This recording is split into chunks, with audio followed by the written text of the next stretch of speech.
AC Milan tertahan oleh Genoa. Hanya imbang, Arsenal unggul 6 poin di pucuk. Real Madrid ke final Piala Super Spanyol. PSG juarai Piala Super Prancis.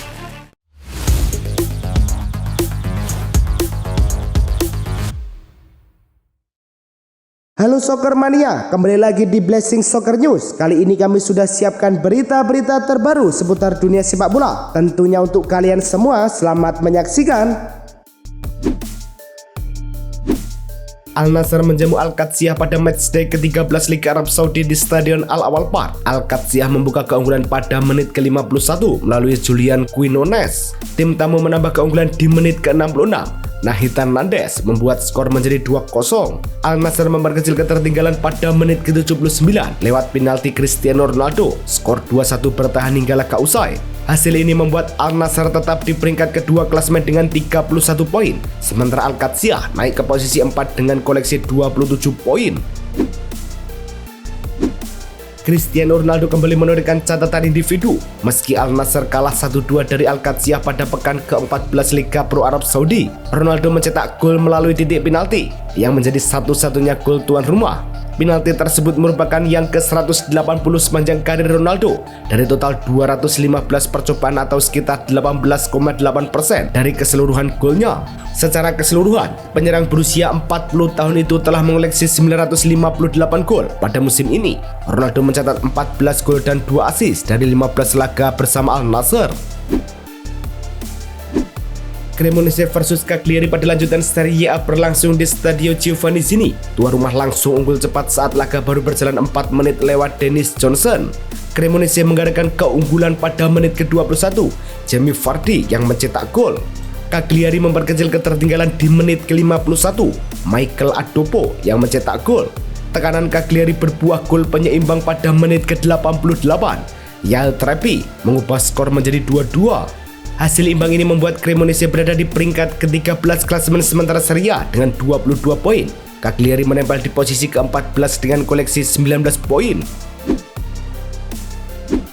AC Milan versus Genoa pada lanjutan Serie A digelar di San Siro. Tim tamu unggul lebih dulu pada menit ke-27 lewat Lorenzo Colombo. Skor 1-0 bertahan hingga turun minum. Gol penyeimbang Milan akhirnya datang di masa injury time. Rafael Leao menyundul masuk bola hasil sepak pojok Davide Bartesaghi untuk mengubah skor menjadi 1-1. Hasil imbang ini membawa AC Milan menempati peringkat kedua klasemen sementara Serie A dengan 39 poin. Genoa tetap berada di posisi ke-17 dengan koleksi 16 poin. Arsenal menjamu Liverpool di Emirates Stadium pada lanjutan Liga Inggris. Pertandingan berjalan ketat sejak awal, namun tak ada gol yang tercipta. Di babak kedua, Liverpool beberapa kali mengancam lewat bola mati. Dominic Szoboszlai punya 3 peluang pada menit ke-62, 76, dan 82, namun semuanya gagal membobol gawang David Raya. Hasil imbang ini membuat Arsenal tetap memimpin klasemen Liga Inggris dengan 49 poin dari 21 laga, sementara Liverpool berada di posisi keempat dengan 35 poin. Arsenal harus puas berbagi angka dengan Liverpool setelah bermain imbang 1-1 di Emirates Stadium dalam lanjutan Liga Inggris. Hasil ini membuat pasukan Mikel Arteta tetap unggul 6 poin atas pesaing terdekat mereka, Manchester City, yang sebelumnya hanya meraih 1 poin. Kekalahan peluang Arsenal terjadi meski performa kandang mereka tetap impresif dengan catatan menang 8 kali dan seri 2 kali musim ini. Menariknya, Liverpool kini menjadi satu-satunya tim Premier League yang belum pernah dibobol Arsenal musim ini. Derby Madrid di semifinal Piala Super Spanyol berlangsung di King Abdullah Sport City, Jeddah. Real Madrid unggul lebih dulu pada menit kedua lewat tendangan bebas Federico Valverde. Skor 1-0 bertahan hingga babak pertama usai. Selepas jeda, Madrid mengadakan keunggulan pada menit ke-55 melalui Rodrigo. Atletico membalas 3 menit kemudian. Alexander Sorloth memperkecil ketertinggalan menjadi 1-2. Hasil ini membawa Real Madrid melaju ke final Piala Super Spanyol untuk menghadapi Barcelona. Rodrigo Goes menunjukkan performa gemilang dalam 5 pertandingan terakhir Real Madrid. Pemain Brasil ini mencetak gol melawan Atletico Madrid, Alaves, dan Manchester City, serta memberikan 3 assist penting, 2 versus Betis dan 1 versus Sevilla. Statistik ini menandai kembalinya Rodrigo ke performa puncak setelah periode menurun, sekaligus menempatkannya sebagai pemain kedua dalam sejarah Madrid sejak 2013-2014 yang mampu mencetak gol ke tim yang sama di 4 kompetisi berbeda setelah Sergio Ramos melawan Atletico Madrid. Vinicius Junior terus mengalami kebuntuan gol bersama Real Madrid. Kini tercatat 1241 menit tanpa mencetak gol di semua kompetisi sejak terakhir kali menjaringkan bola ke gawang Villarreal pada 4 Oktober 2025. Dalam periode tersebut, penyerang Brazil itu juga gagal mencetak gol di 19 laga terakhirnya, 16 bersama Madrid dan 3 bersama timnas Brazil. Meski tetap tampil reguler, kondisi ini menjadi sorotan di Santiago Bernabeu, di mana performanya dipuji karena kontribusi kreatif, tetapi produktivitas golnya menurun tajam dibandingkan musim sebelumnya. PSG versus Marseille pada Piala Super Prancis berlangsung di Jaber Al Hamad International Stadium. PSG membuka keunggulan lebih dulu pada menit ke-13 lewat Ousmane Dembélé. Menit ke-52, Mason Greenwood sukses mengeksekusi penalti yang tak mampu diantisipasi Lucas Chevalier. Pada menit ke-78, William Paco malah mengantisipasi bola dan malah mencetak gol bunuh diri. Goncalo Ramos mencetak gol penyeimbang pada menit ke-95, memaksa pertandingan dilanjutkan ke adu penalti. Di babak tos-tosan, kiper PSG Lucas Chevalier menjadi pembeda dengan menepis 2 eksekusi awal Marseille, memastikan Les Parisiens menjuarai Piala Super Prancis 2025. Paris Saint-Germain menjuarai Trophée des Champions setelah menaklukkan Marseille lewat adu penalti dengan skor 4-1. Usai bermain imbang 2-2 di waktu normal, penjaga gawang PSG Lucas Chevalier menjadi penampil terbaik dalam laga tersebut. Ia mencetak 5 penyelamatan penting sepanjang pertandingan dan menggagalkan 2 eksekusi penalti Marseille dalam babak tos-tosan. Performa tenang Chevalier menjaga peluang PSG tetap terbuka hingga akhir laga. Atas kontribusinya, ia dinobatkan sebagai Man of the Match. PSG di bawah pelatih Luis Enrique kembali tampil dominan setelah meraih Trophée des Champions awal Januari 2026, mempertegas dominasinya di sepak bola Prancis dan Eropa. Kemenangan ini menambah daftar panjang trofi yang diraih Enrique sejak bergabung dengan PSG pada 2023, meliputi gelar Ligue 1, Coupe de France, Trophée des Champions berulang, UEFA Champions League, UEFA Super Cup, dan FIFA Intercontinental Cup. Total mencapai 10 trofi di klub ibu kota Prancis.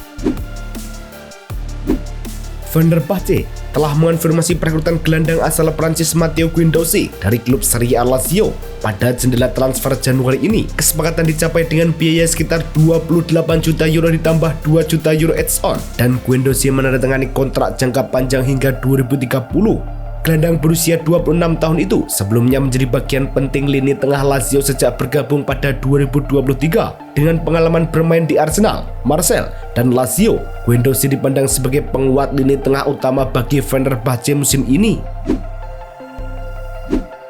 Fenerbahce mulai bergerak di bursa transfer Januari dengan mengajukan tawaran awal untuk penyerang Atalanta Ademola Lookman. Klub Turki itu dikabarkan mengusulkan skema pinjaman senilai 5 juta euro disertai kewajiban pembelian sebesar 30 juta euro. Mengutip laporan media Italia seperti Sky Sport Italia, nilai tersebut masih berada di bawah harga yang dipatok Atalanta. Saat ini, penyerang timnas Nigeria itu masih tampil di AFCON 2025, sementara Fenerbahce menunggu respon resmi dari Atalanta.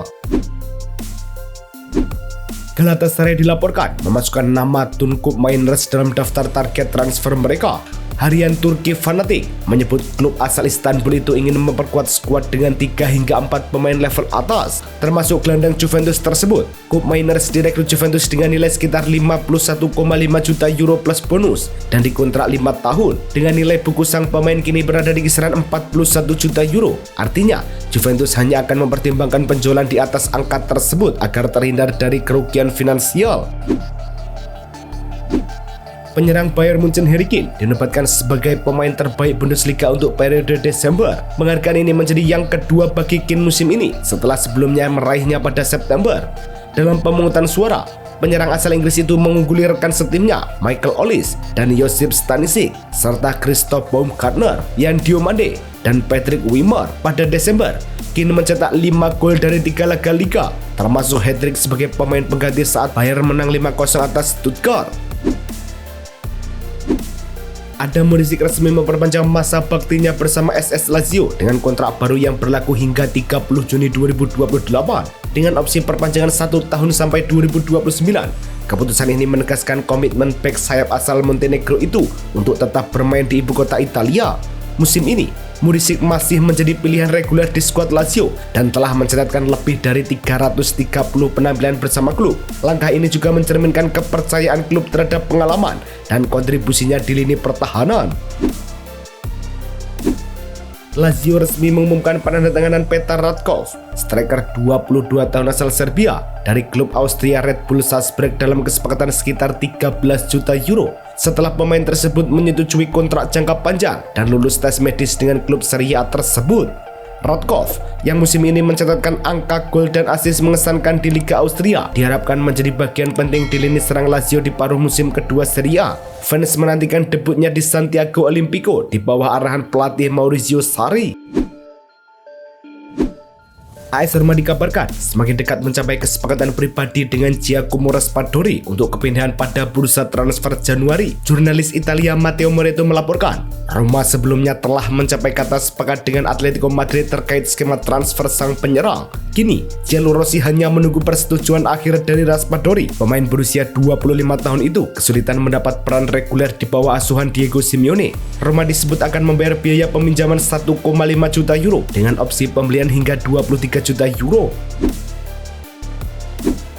Kevin De Bruyne dijadwalkan tiba di Naples pada pekan depan untuk memasuki fase akhir rehabilitasinya. Gelandang Belgia itu akan menjalani evaluasi ulang bersama tim medis Napoli hampir 3 bulan setelah mengalami cedera serius saat pertandingan melawan Inter. Laporan media Italia menyebutkan, staf medis klub akan menilai perkembangan kondisi sebelum menentukan langkah lanjutan. Pelatih Antonio Conte berharap De Bruyne bisa segera kembali memperkuat tim, meski faktor usia dan jenis cedera membuat jadwal comeback sulit dipastikan.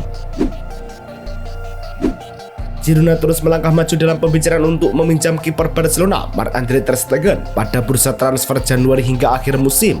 Laporan Mundo Deportivo menyebutkan, cedera lutut terbaru yang membuat kiper Jerman itu absen dari skuad Piala Super Spanyol tidak tergolong serius dan tidak menghambat rencana kepindahan. Manajemen Girona tertarik mendatangkan kiper berusia 33 tahun tersebut, sementara ter Stegen mulai melunak terhadap opsi pindah. Barcelona juga terbuka melepas sang kiper serta siap menanggung sebagian gajinya.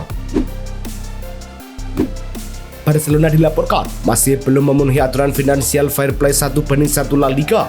Menurut laporan Kronika Global, klub Catalan itu membutuhkan tambahan pemasukan segar minimal 30 juta euro atau pengurangan signifikan pada beban gaji untuk menutup selisih yang ada. Hingga kini, manajemen masih menunggu suntikan dana baru, baik dari sponsor maupun sumber lain.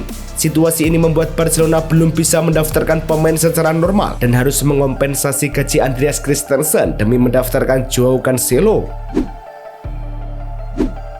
Real Madrid mulai menunjukkan minat konkret untuk merekrut bek tengah Borussia Dortmund, Nico Schlotterbeck, pada bursa transfer musim panas mendatang. Mengutip laporan Bild, Madrid telah meningkatkan langkah mereka setelah situasi kontrak pemain timnas Jerman itu menarik perhatian sejumlah klub besar Eropa. Schlotterbeck dikabarkan menolak tawaran perpanjangan kontrak signifikan dari Dortmund dan memilih menunggu peluang pindah. Dortmund disebut mematok harga di atas 50 juta euro meski kontraknya baru berakhir pada Juni 2027. Omar Marmoush memastikan tidak memiliki rencana meninggalkan Manchester City pada bursa transfer Januari. Jurnalis Sky Jerman Florian Plettenberg melaporkan penyerang berusia 26 tahun itu ingin tetap berjuang menembus skuad utama Pep Guardiola meski menit bermainnya terbatas musim ini. Sejak direkrut dari Frankfurt, Marmoush mencatat 40 penampilan dengan 9 gol dan 4 assist. Namun pada musim 2025-2026, ia tampil 15 kali. Plettenberg juga menegaskan tidak ada pembicaraan dengan Tottenham meski minat dari sejumlah klub sempat muncul. Manchester City optimis proses transfer Mark Gui dari Crystal Palace dapat berjalan mulus pada bursa Januari. Menurut laporan jurnalis transfer Fabrizio Romano, Palace terbuka menjual Gui lebih cepat demi mengamankan nilai transfer ketimbang kehilangan sang bek secara gratis musim panas nanti. City disebut siap bernegosiasi langsung dan yakin kesepakatan finansial bukan masalah. Namun, keputusan akhir tetap berada di tangan Gui. Bek timnas Inggris itu awalnya berencana menuntaskan musim bersama Palace sebelum pindah gratis. Manchester City dilaporkan kehilangan Savinho dalam waktu cukup panjang. Manajer Pep Guardiola mengonfirmasi winger asal Brazil itu akan menepi sekitar 1,5 hingga 2 bulan akibat cedera. Savinho yang direkrut dari Troyes pada musim panas 2024 tampil menjanjikan musim ini dengan kecepatan dan keberanian menyerang dari sisi sayap. Pemain berusia 21 tahun itu telah mencetak 2 gol dan 3 assist dari 23 penampilan di semua kompetisi sebelum cedera memaksanya berhenti sementara. Chelsea resmi mengonfirmasi susunan staf kepelatihan yang akan mendampingi Liam Rossenior dalam peran barunya sebagai pelatih kepala. Rossenior akan menjalani laga pertama saat Chelsea menghadapi Charlton Athletic di putaran ketiga Piala FA 10 Januari. Melalui situs resmi klub, Chelsea menyebut Rossenior membawa Khalifa Cisse dan Justin Walker sebagai pelatih tim utama, serta Ben Warner sebagai analis, Ben Roberts bertugas sebagai pelatih kiper, dan Bernardo Cueva tetap memimpin departemen bola mati. Ole Gunnar Solskjaer kian mendekati peluang kembali ke Manchester United sebagai pelatih interim hingga akhir musim. Mengutip laporan Talksport, manajemen Setan Merah telah menggelar pembicaraan lanjutan dengan legenda klub asal Norwegia tersebut dan menempatkannya sebagai kandidat terkuat. Dukungan datang dari pemain kunci seperti Bruno Fernandes dan Harry Maguire. Media Norwegia Natavisen menambahkan, Solskjaer bersedia menerima pemotongan gaji besar demi kembali ke Old Trafford. Ia diprediksikan memimpin hingga musim berakhir dengan opsi permanen tergantung pada hasil. Itulah tadi kumpulan berita-berita terbaru dari kami. Simak terus berita-berita terbaru lainnya dan jangan lupa like, komen, dan juga subscribe.